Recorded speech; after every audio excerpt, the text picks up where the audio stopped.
सभापती महोदय, या राज्यातील कर्मचाऱ्यांना शासनाने 1 नोव्हेंबर 2005 नंतर लागले असेल तर त्यांच्यासाठी नवीन पेन्शन योजना लागू केलेली आहे। सुरुवातीला DCPS योजना आणली। DCPSचं कन्व्हर्शन NPS मध्ये केलेलं आहे। NPSचं कन्व्हर्शन RNPS केलेलं आहे। दुसरीकडे तिकडे केंद्राची UPS योजना लागू केलेली आहे, पण कर्मचारी अजूनही आमची हक्काची जुनी पेन्शन योजना OPSच लागू करावी या मागणीसाठी कर्मचारी ठाम आहे।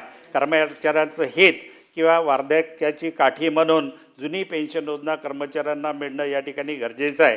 1 सप्टेंबर 2025च्या सुप्रीम कोर्टाच्या निर्णयानुसार या राज्यातील 1ली ते 8वीला शिकवणाऱ्या कर्मचाऱ्यांना एक शिक्षक पात्रता परीक्षा TET कंपल्सरी करण्यात आलेली आहेत।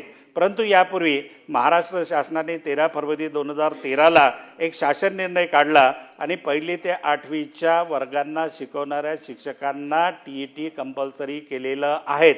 आमची मागणी आहे की पूर्वलक्षी प्रभावाने या महाराष्ट्रातील शिक्षकांना TET परीक्षा कंपल्सरी करू नये आणि या संदर्भामध्ये केंद्र प्रमुख असेल, विस्तार अधिकारी असेल, विषय शिक्षक असेल, मुख्याध्यापक असेल यांना पदोन्नती देत असताना जर सुप्रीम कोर्टानं 2 वर्षाची मुदत दिलेली आहे, 2 वर्षाच्या मुदतीमध्ये या शिक्षकांनी TET करावं असं म्हटलेलं आहे, तर 2 वर्षापर्यंत त्या सुप्रीम कोर्टाच्या निर्णयाची अंमलबजावणी करू नये आणि पदोन्नतीमध्ये हे विशेष पात्रता त्या ठिकाणी ॲड करण्यात येऊ नये।